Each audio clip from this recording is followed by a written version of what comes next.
Me llamo Daniel y esta es mi historia. No es algo que cuente a menudo, no porque me avergüence, sino porque las palabras nunca parecen ser suficientes para capturar el peso de lo que viví. Sin embargo, siento que compartir esto puede ser una forma de soltar la carga que he llevado desde niño, una manera de transformar el dolor en algo que, quizás, pueda ayudar a alguien más. Lo que voy a relatar es crudo, es real, y es la historia de cómo, siendo un niño, fui abusado por mi tío, cómo ocurrió, cómo me marcó y cómo, con el tiempo, aprendí a reconstruirme. Esta es mi verdad, y aunque es dura, también es una historia de resiliencia y esperanza. Crecí en un pueblo pequeño, un lugar donde el tiempo parecía moverse más despacio. Las calles eran de tierra, los vecinos se saludaban desde los porches, y las puertas de las casas rara vez se cerraban con llave. Mi infancia, hasta los 7 años, fue lo que cualquiera imaginaría, días llenos de juegos, de correr por el campo con mi hermana mayor, Ana, y de inventar aventuras en el patio trasero.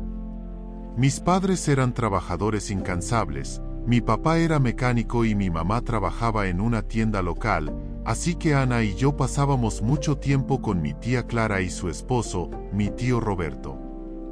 Su casa, a solo unas calles de la nuestra, era como un segundo hogar. Clara era un alma cálida, siempre con una bandeja de galletas recién horneadas o una jarra de limonada casera.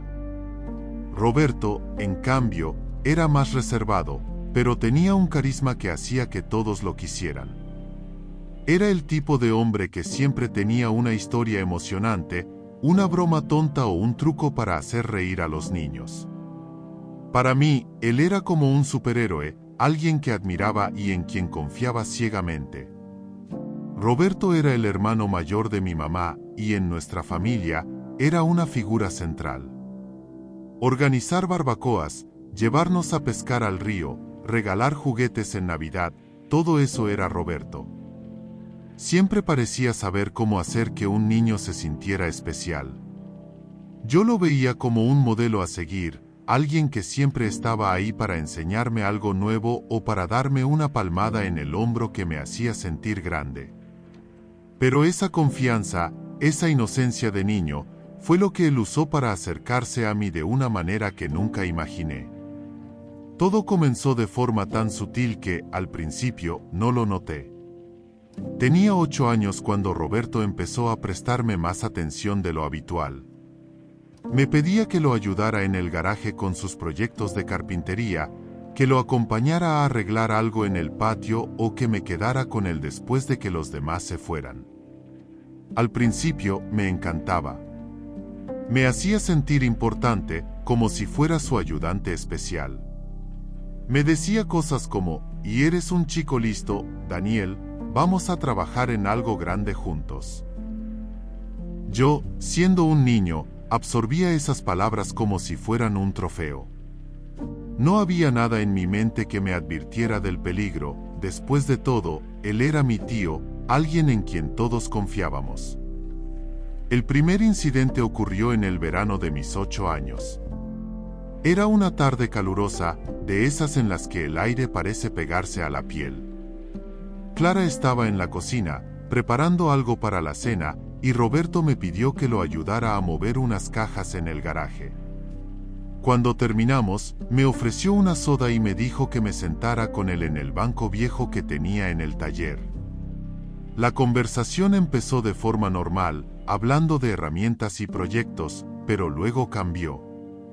Me habló de cosas que no entendía del todo, sobre cómo los chicos crecen y se convierten en hombres, sobre secretos que solo compartían las personas cercanas. Luego, me tocó de una manera que me hizo sentir un nudo en el estómago.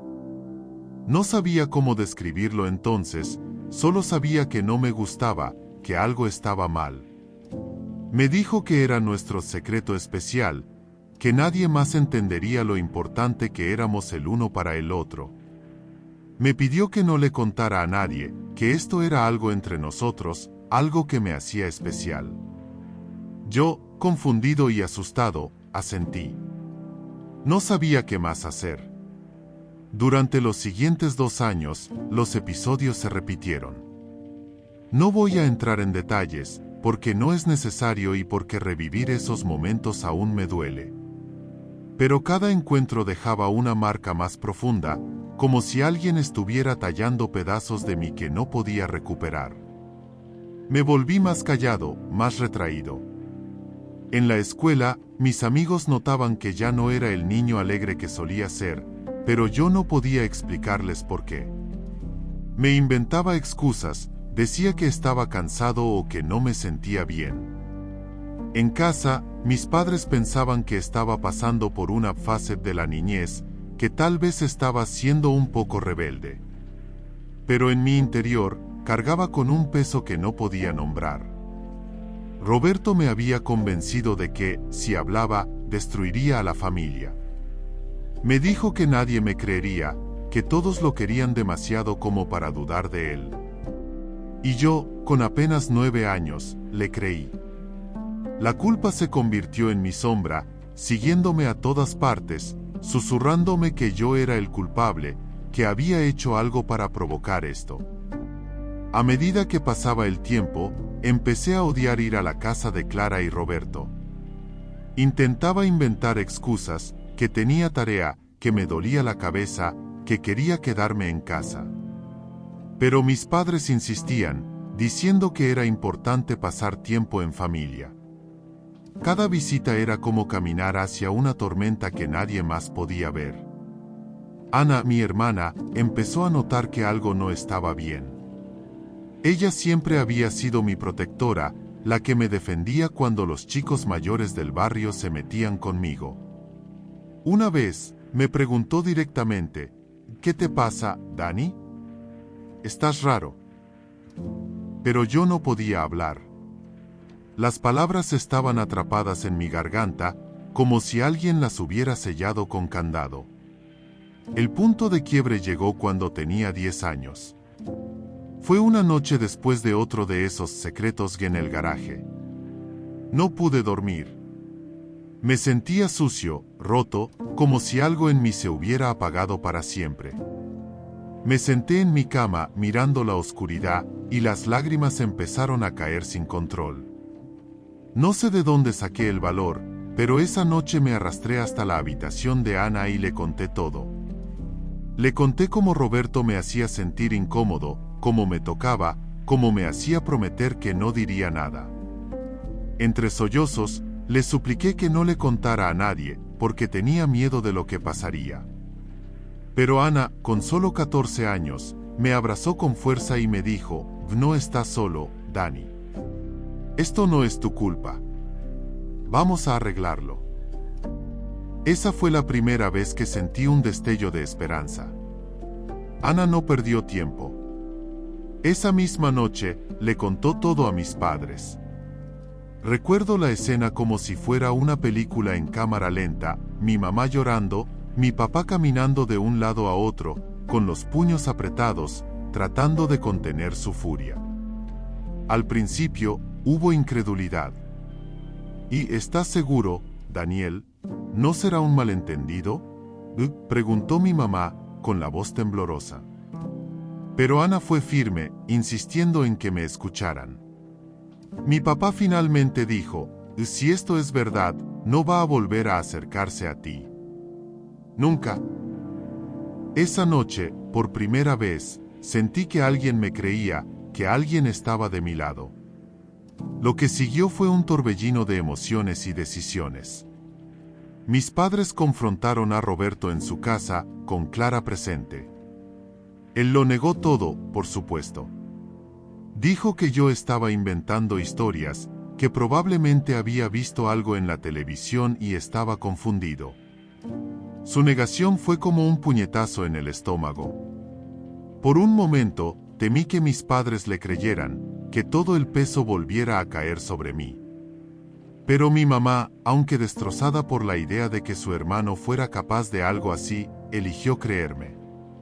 Decidieron llevarme a un terapeuta especializado en trauma infantil, y ese fue el comienzo de un camino largo y doloroso hacia la sanación.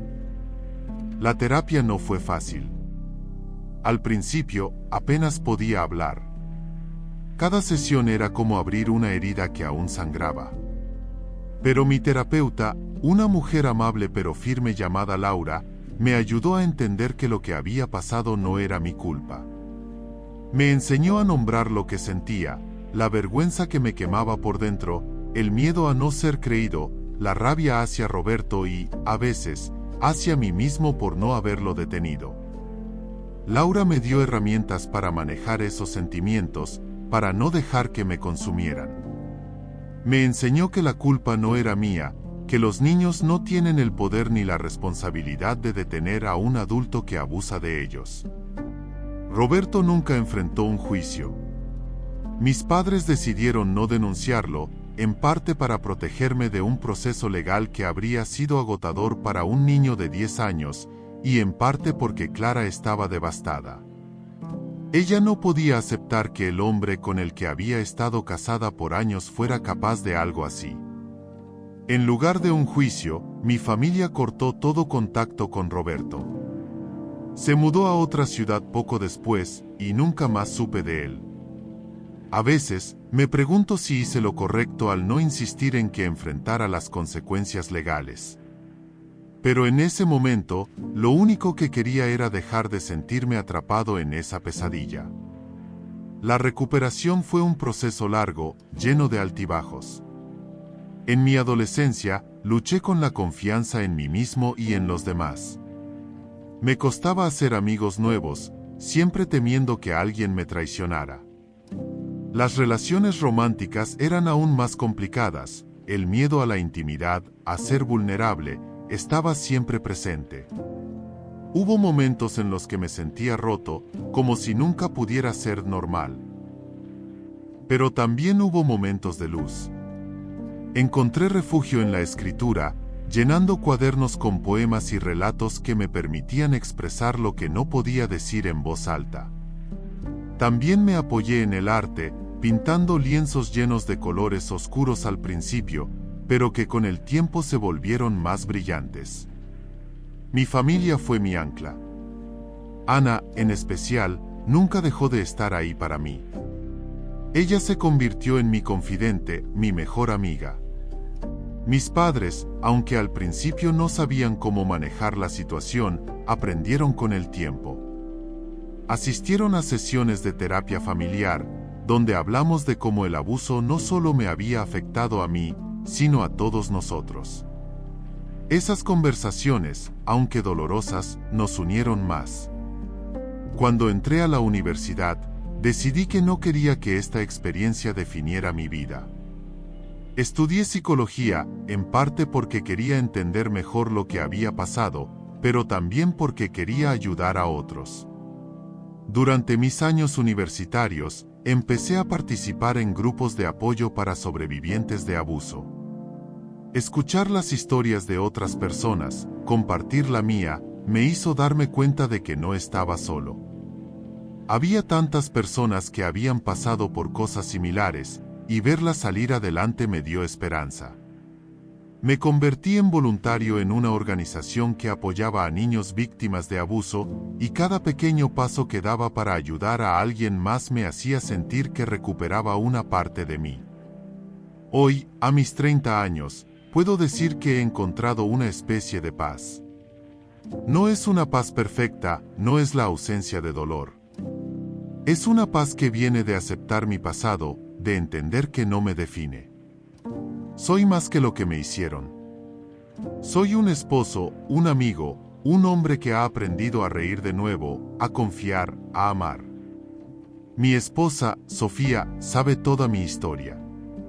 Al principio, temía contársela, temía que me viera como alguien dañado. Pero ella me escuchó, me abrazó y me dijo, "Y eres el hombre más fuerte que conozco". Esas palabras me dieron una fuerza que no sabía que tenía. Aún hay días en los que los recuerdos regresan.